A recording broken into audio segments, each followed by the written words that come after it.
egunon. Hauxe da, azkenean guk egin dugun azterketa horren emaitza. Eta emaitza agian hola irudikatuta, nahiko evidente edo simplea edo ematen du, baina, nik uste emaitza hau guretzako behintzat oso baliagarria da, batez ere lan praktikoari begira. Gero egingo dugu adibide praktiko bat, Soniak planteatuko dizue adibide praktiko bat egitea, zuen hezkuntza esparruan kokatua, eta gure ustez egin dugun azterketa honek balio baldin badu da horregatik, lan praktikorako baliagarria dela. Hauxe matriz bat agertzen da hor, 11 faktorekin, eta azalduko dizuet adibide batzuekin banan faktore guztiak, eta faktore guzti horien barruan ze azpifaktore sartzen diren. Iñakik egin duen metaforarekin edo lotuta hauxe litzateke nekazari horrek bere baratza txukun xamar edo edukitzeko edo kontutan hartu imako dituzken faktore guztiak. Horrengo nekazarien, ezagit, improvisatuko dut, Iñaki, ezagit, aitonak entzuten manau, baratza kontuak izango balira, ezagit, faktore bat izango litzateke, ezagit, lurra maldan edo maldarik ez dagoen tokian dagoen euteran edo dagoen, ala ez, ze lur mota dan, ez dakit, euri egiten duen edo ez, izango litzateke, hoxe, faktore matriz hortan, faktore bakoitzak edukiko luke bere garrantzia. Bai hortxo bat egingo dizuet, guk ez ditugu faktore hauen, zerrendatu ditugu faktore guztiak, eragiten duten faktore guztiak. Guk esaten dudanean da, Asierrek esan dugun guztia, aditu, arituk, gazte horiek guk egin dugu bildu guzti hori. Baina, esaten nahi nintzen azan, faktore hauen, ze faktore duen garrantzia handiago edo txikiagoa hori ez dugu egin. Eta gainera iruditzen zaigu zaila dela egitea, testu ingurun arabera faktore bate garrantzia handiago izan dezake beste bat baino. Hori ja, bakoitzak aztertzen bako duke. Banan jungo honez azaltzen, eta lehenengoa hor agertzen dena da pertsona eta talde erreferenteak. Erabileran eragiten du faktore bat, garbia, hortxe. Eragiten duen faktore bat da pertsona eta talde erreferenteak. Zer da, hor dazkazue zerrendatuak, gizartean erreferentzia dien pertsonen hizkuntz jokaerak badu garrantzia haur edo gazteen hizkuntz erabilera. Hor ikusten dituzue hor referenteak edo famatuak edo izan daitezken pertsona batzuk, nahi bazue jolasein dezakezue, ezagutzen dituzue denak. Ez dituzu ezagutzen, agian da hain gaztek ez zeatela. Broma da, nik ez ditun ezagutzen denak, Asierre jarri zituen. Hoi litzateke erreferente dien pertsona, hoi litzateke mota bat, ez dakit. Esan dezakegun Euskal Herrian gutxi gora bera denok ezagutzen dugun jendia. Baina badago beste referente bat izan daitekena hurbilekua. Agian herrian edo auzoan oso ezaguna den jendea, nahiz eta Euskal Herri mailan ezagunak ez izan. Ez dakit, adibidez Tolosan gaudela, Edurne Pasaban aipatzen badugu, denok ezagutzen dugu Edurne Pasaban. Baina, Hondarribin, Edurne Pasaban ezaguna izango da gizartean erreferentea den pertsona bat, baina agian bertako mendi elkartean dabilen pertsona bat oso ezaguna dana herrian ere erreferentea bertan, nahiz eta Euskal Herri mailan ez izan. Eta horiek duten hizkuntza jokaerak, eragina dauka gazteen erabileran. Bai? Horiek dira erreferente mota batzuk, baina, ahaztu gabe ere, hurbileko erreferenteak gazteentzat eta gurasoak badirala, aisialdiko begiraleak edo kirol entrenatzaileak izango direla, eta baita irakasleak bazeatela. Bazarete, erreferente hurbilekoak eta zuen hizkuntz ohiturak edo hizkuntz jokaerak badute eredu kutsu hori.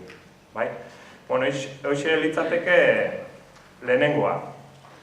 Bigarrena, kontsumo eskaintza, produktuak eta zerbitzuak. Hau ere, askotan aipatzen den kontua da. Kontutan hartu behar da faktore honetan bi gauza. Eta da, kontsumo eskaintza hortan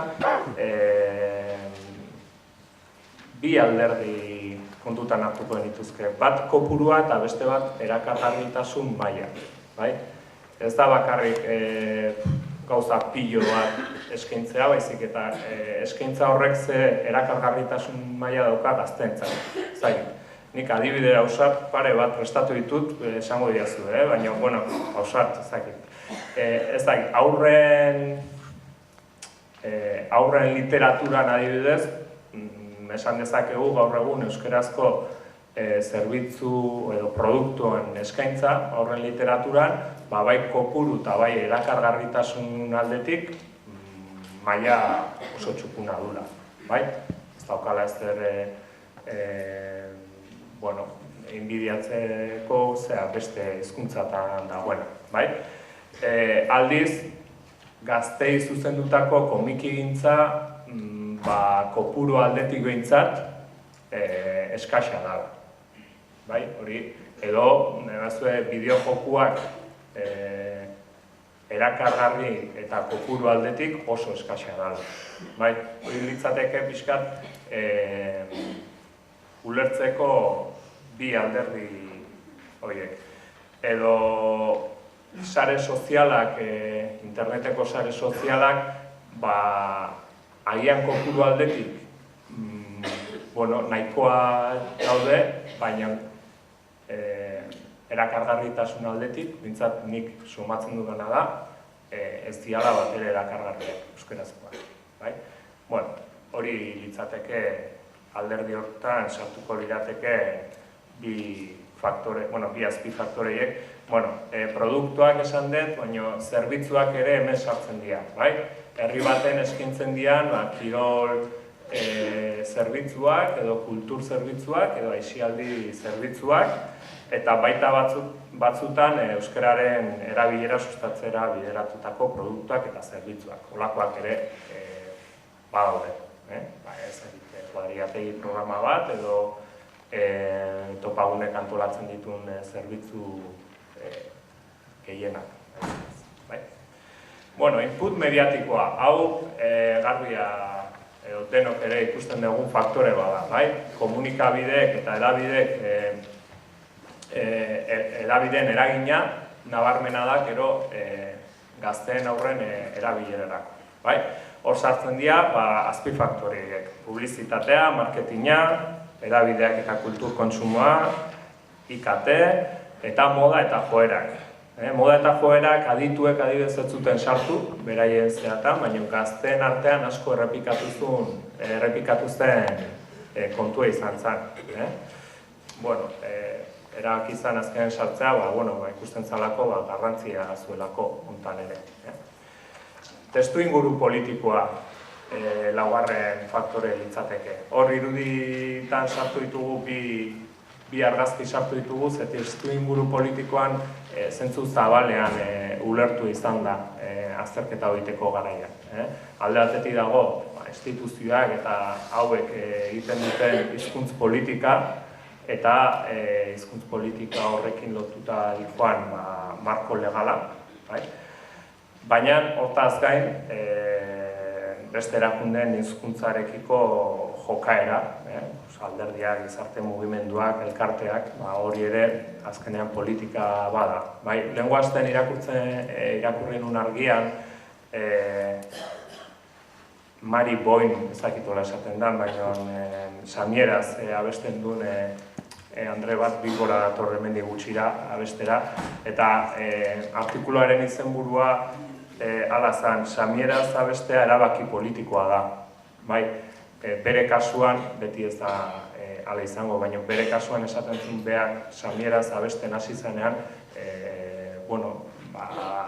autu politiko bat egiten zuela, ez? Bazan aldarrikatzea samiera ere, behar, samiera da hizkuntza, Noruega, Finlandia eta iparraldean samiek inuitak eta hitz egiten duten hizkuntza, eta zan nolabait hizkuntza aldarrikatzeko modu bat, hemen hainbatetan hori ere alegin da.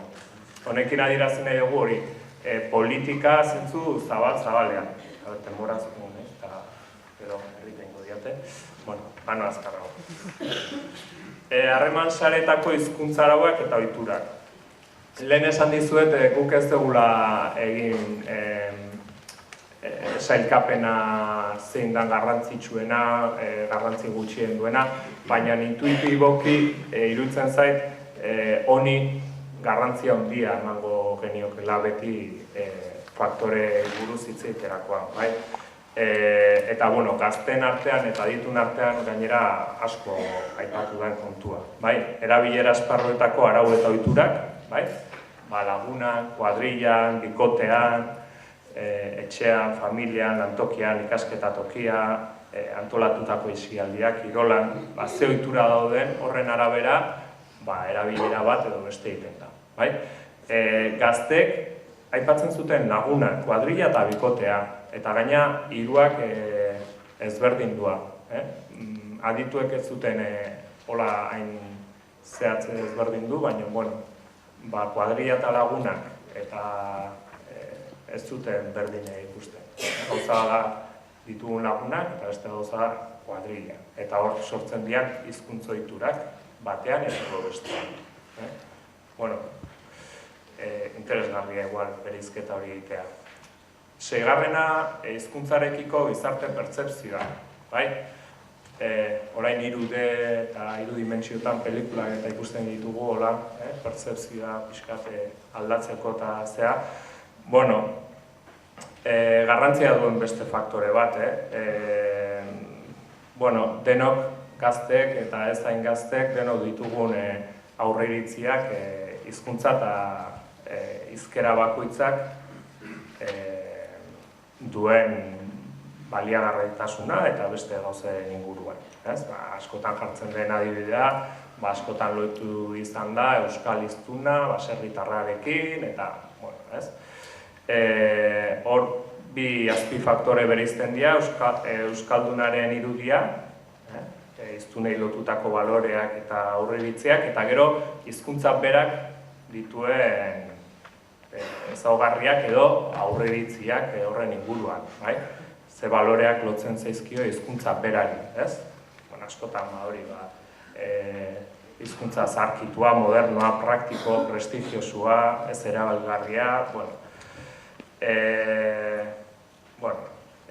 zazpigarrena litzateke egoera soziolinguistikoarekiko gizarte pertzepzioa. Hor agertzen den zuhaitza zer da?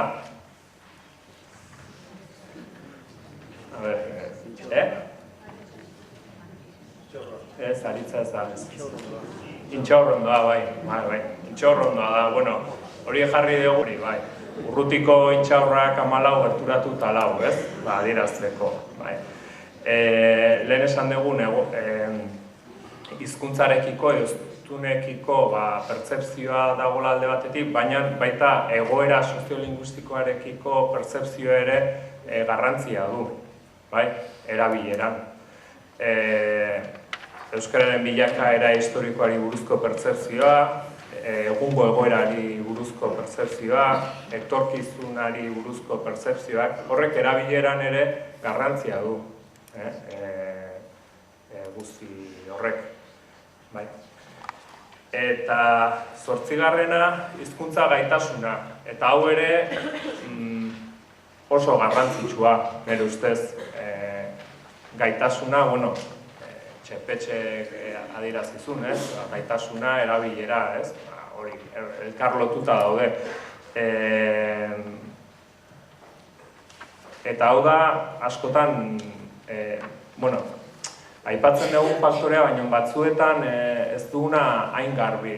Gukor, niretzako faktore honetan importantena da azpifaktoreak ikustea. Eta azpifaktoreiek hor agertzen diena oinarrizko hizkuntza gaitasunaren jabetza, hori litzateke faktore bat, eta hori da zuek eskoletan neurtzen dezuena normalean. Hori da eskoletan zuei eskatzen dizuetena neurtzea. Zuen aurre, zuen gaztek, zein gaitasuna duten oinarrizko hizkuntza hortan. Baina horretaz gain badaude beste gaitasun mota batzuk. Gaitasun erlatiboa deitu diogun hori, elebitasun orekatua, desorekatua dan, bi hizkuntza bat baino gehiago dauzkagunok, hori elebitunak dira, baina batzutan orekatua, beste batzutan desorekatuak, eta horre garrantzia du erabileran. Euskerazko komunikaziorako erosotasuna, hau lotuta litzateke ahozkotasunarekin, hizkera ez formalarekin, hori litzateke jolas orduan edo pasillotan erabiltzen den hizkera horrekin, eta gero euskalkian aritzeko gaitasuna. Horrek ere, zenbait tokitan nahian ez, baina toki askotan garrantzia edukiko luke. Eta gaitasuna ere ez da norberaren gaitasuna bakarrik, ingurukoen gaitasuna ere badu bere garrantzia. 9. Identitate kolektiboak. Identitateen kontua, nortasuna eta beti pixkat eztabaida edo adio jartzen gaituen gaia da, baina hor zehaztea 3 gauza. Bat, identitatea bakarrik nazio, herri, estatu identitatea, hori bata, hori eta garrantzia du. Baina, hortaz baino badaude beste batzuk. Adibidez, hor agertzen da lehenengoa, familia, kuadrilla eta inguruko taldekiko kidetasun sentimentua horrek ere garrantzia du hizkuntzaren erabileran. Hori litzateke, tribuen fenomenoa gazten artean, eta tribu bakoitza baditu ezaugarri batzuk, eta baita hizkuntz ezaugarri batzuk momentu batean. Ni goatzen naiz nik 15 urte nituenean, jebiak zirenak, jebia eta euskera lotzea nahiko arraroa zen. Eibarren segurazki bai. Baina bestela jebia eta euskera etzan, gero sortu zen oso talde arrakastatxua Eibarren, Zutagar sortu zen, eta orduan, jebia eta euskera lotzea, jatzen hain arraroa ez. Eta, horrek bazitun, hizkuntzarekiko bazuen eragina,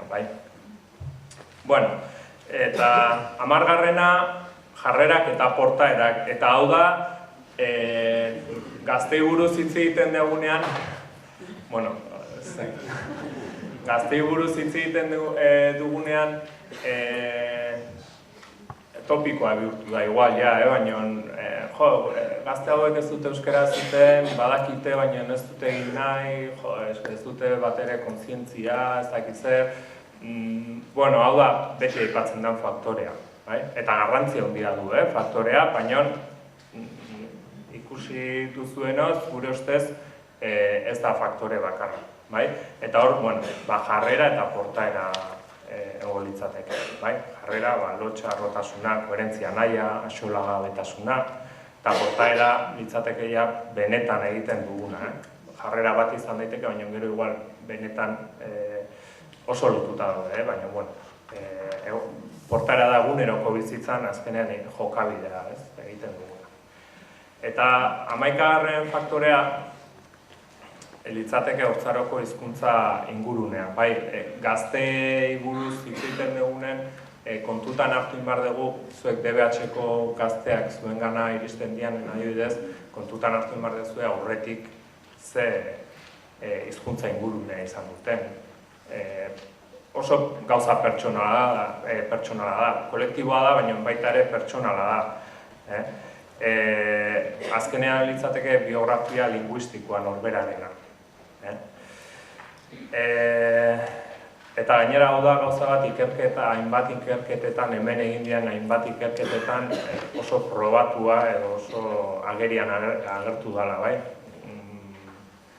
Aurrek ze biografia linguistiko edo ze ingurune edo linguistiko edo hizkuntza ingurunea izan duten, horren arabera gero gazten garaian egiten duten erabilera bat edo bestea izan da. Eta hau dena hobetu ulertzeko egin duguna da adibide praktiko bat, adibide bat planteatu dugu, guk egin dugu adibidea, baina orain Soniak izango dizue pixkat nondik nora dijo.